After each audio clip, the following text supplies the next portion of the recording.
Stéphane Liguier, j'ai 51 ans et donc je me suis reconverti en intégrant la formation DEMS à l'Espace Santin en juin 2020 jusqu'en juin 2021 où j'ai obtenu mon diplôme. Avant d'intégrer la formation DEMS, j'ai exercé pendant de nombreuses années dans le métier commercial, responsable commercial dans finance et assurance. Puis les 10 dernières années, j'ai été responsable des ressources humaines pour la filiale bancaire d'un grand groupe de la distribution sur tout le sud-est de la France. J'ai malheureusement dû travailler ces 5 dernières années sur des plans de départ volontaires, sur une réorganisation structurelle, et je me suis posé la question de savoir si moi je devais un jour changer de métier, qu'est-ce que je ferais?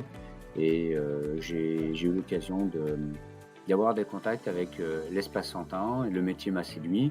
Et puis j'ai aussi de l'entourage très très proche qui exerce dans ce milieu-là, et je me suis dit pourquoi pas exercer mes compétences transférables au sein des structures ESMS, mais avec une vision largement plus large sur mes domaines d'intervention.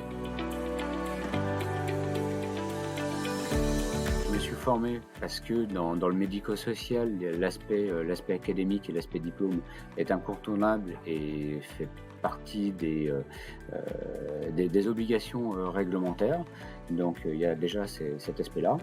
Et il se trouvait qu'avant juste d'intégrer la formation DEMS, j'avais déjà aussi entamé un cursus RH, puisque j'étais autodidacte et j'avais passé donc des diplômes RH. Et la formation, pour moi, est relativement importante. Ça permet d'avoir toujours une culture, une connaissance. Je n'avais plus forcément, du fait de mes anciennes fonctions, envie de retourner dans un secteur marchand. J'aurais pu faire donc prendre l'option d'aller sur des fonctions purement RH, mais le médico-social, à mon sens, retrouver certaines valeurs et surtout cette volonté d'aller sur de la gestion humaine de manière beaucoup plus large.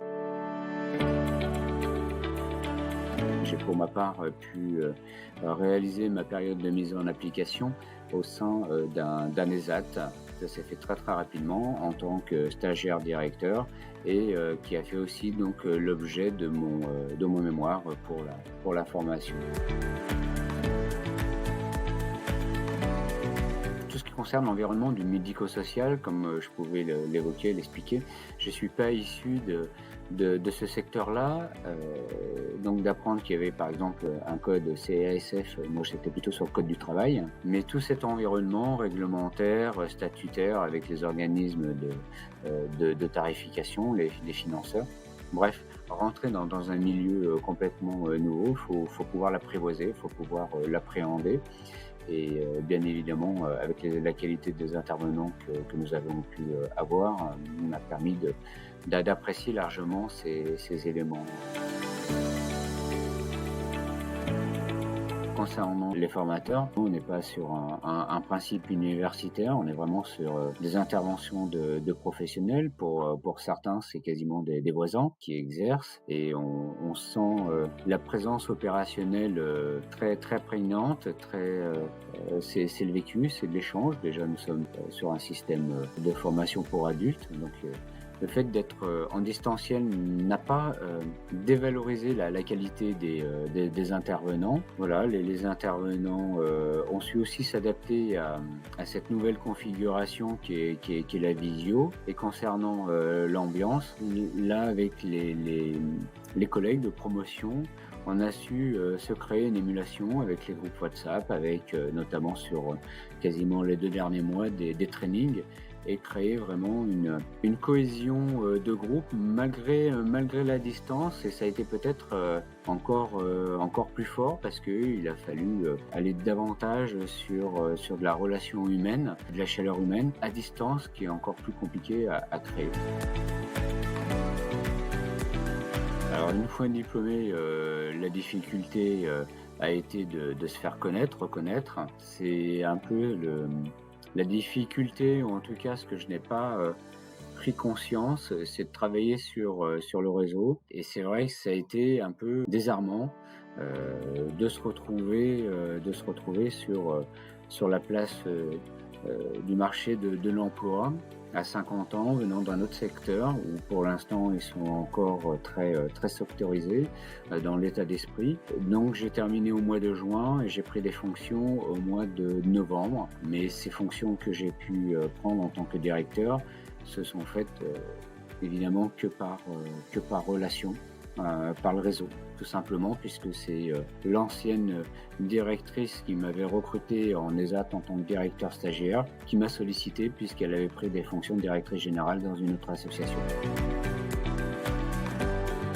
Alors actuellement, mon poste, moi, je suis sur un CDD de remplacement, donc ça fait 7 mois, avec des grosses, difficultés sur les structures, puisque j'ai 2 structures, en direction, en gestion. Donc j'ai un foyer d'accueil médicalisé, foyer de vie et accueil de jour, ça c'est le premier établissement. Et le 2e établissement, c'est un foyer d'accueil médicalisé. Les 2 accueillent des résidents avec des spectres autistiques, et pour le foyer d'accueil médicalisé, des personnes, handicapées vieillissantes avec des troubles autistiques, dont la moyenne d'âge est de 60 ans, donc avec des configurations, des spécificités bien différentes, et aussi d'un point de vue social, une grosse gestion sociale, puisqu'il y a eu des difficultés avec un gros turnover et de stabilisation sur les équipes de direction. Donc après, le métier de directeur, c'est le chef d'orchestre. Il va aussi bien travailler sur la partie médico-sociale que sur la partie RH, que sur un gros projet immobilier sur lequel je suis en train de travailler, sur une extension, ou sur des inspections ARS aussi.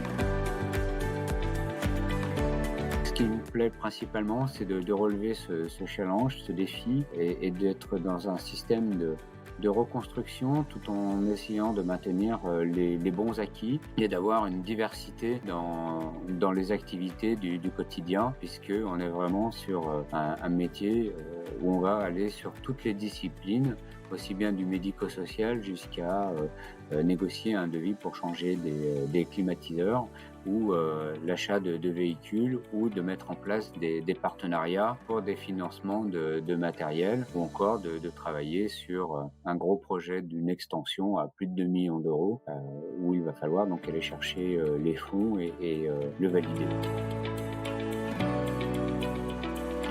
Pour aller sur une reconversion, il faut déjà avoir une réflexion et le considérer comme un moyen et non pas comme un objectif.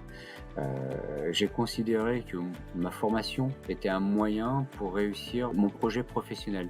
La reconversion est un moyen, et l'objectif, c'est d'aller sur un projet professionnel cohérent, et de le réfléchir et de savoir pourquoi on le fait, pourquoi, en 2 mots, quel est le sens, et pas le faire par défaut, par dépit, ou de se dire je suis pas bien là où je suis, ou en tout cas ce que je fais ne me convient plus, j'aimerais faire autre chose, et me dire allez, pourquoi pas ça. C'est si on se dit pourquoi pas ça, c'est quel est le sens que l'on souhaite donner par rapport à ses valeurs, par rapport à ses ambitions, quel est véritablement le projet professionnel qu'il va y avoir derrière, puisque c'est aussi quelque chose qu'il va falloir expliquer et réexpliquer et à nouveau expliquer avec son réseau, avec son entourage, mais aussi avec des futurs employeurs.